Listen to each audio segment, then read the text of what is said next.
Hello, I'm doctor Rachel అండి, cardiologist from Pratima hospital. ఇవాళ మనము టాపిక్ వచ్చేసి హార్ట్ అటాక్ రాకముందు మనకి ఎలాంటి లక్షణాలు ఉంటాయి అని.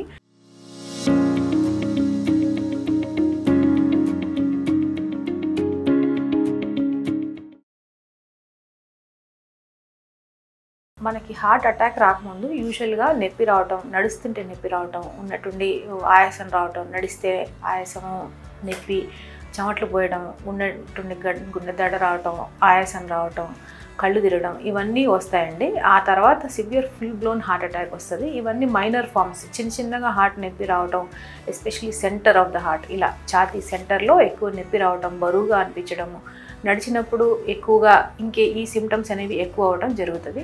ఆ తర్వాత ఫుల్ బ్లోన్ హార్ట్ అటాక్ వస్తుంది యూజువల్గా.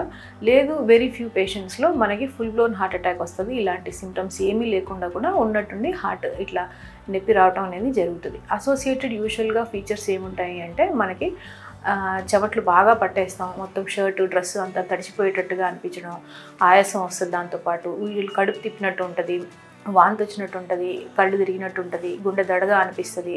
సో ఇవన్నీ లక్షణాలు ఉన్నప్పుడు మోస్ట్లీ రేడియేషన్ ఉంటుంది. అంటే 2 చెవులు, 2 చేతులు, మెడ వరకు కానీ, గొంతు వరకు కానీ. సో ఇవన్నీ నొప్పిలో వచ్చినప్పుడు మనకి హార్ట్ అటాక్ వస్తుంది అనే సిమ్టమ్స్ ఉంటాయండి. ఇవన్నీ వచ్చినప్పుడు కేర్లెస్గా ఏమీ అవ్వదులే అనుకోకూడదండి. వెంటనే ఇమీడియట్గా ఒక కార్డియాలజిస్ట్ దగ్గరికి వెళ్ళిపోయి కనీసం ఒక ఈసీజీ, ఒక 2D ట్రాపై అనే పరీక్ష ఒకటి ఉంటుంది, బ్లడ్ టెస్ట్. దానివల్ల యూజువల్గా మనకి ఇప్పుడు వచ్చేవన్నీ హై సెన్సిటివ్ ట్రోపోనిన్స్. సో మనకి ఒక 1% హార్ట్ అటాక్ వచ్చినా కూడా దాంట్లో తెలిసిపోతుంది.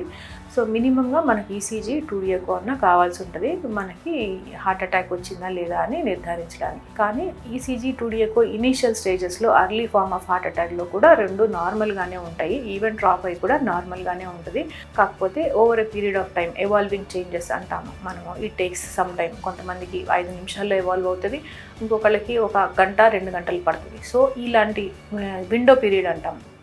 సో ఇలాంటి విండో పీరియడ్లో ఉన్నప్పుడు మనము తగినంత జాగ్రత్తలు తీసుకొని అక్కడే ఉండటమా, హాస్పిటల్లో వీలైతే అడ్మిట్ అవ్వటమా, లోడింగ్ డోస్ అంటాము, మనకి బ్లడ్ థిన్నర్స్ కానీ స్టాటిన్స్ కానీ అవన్నీ తీసుకొని మనము జాగ్రత్తలు తీసుకోవాల్సి ఉంటుంది. ఏమి అవ్వదులే అని ఏదో గ్యాస్ నొప్పి, కడుపు మంట అట్లాంటివి అనుకొని కేర్లెస్గా ఉండకూడదు.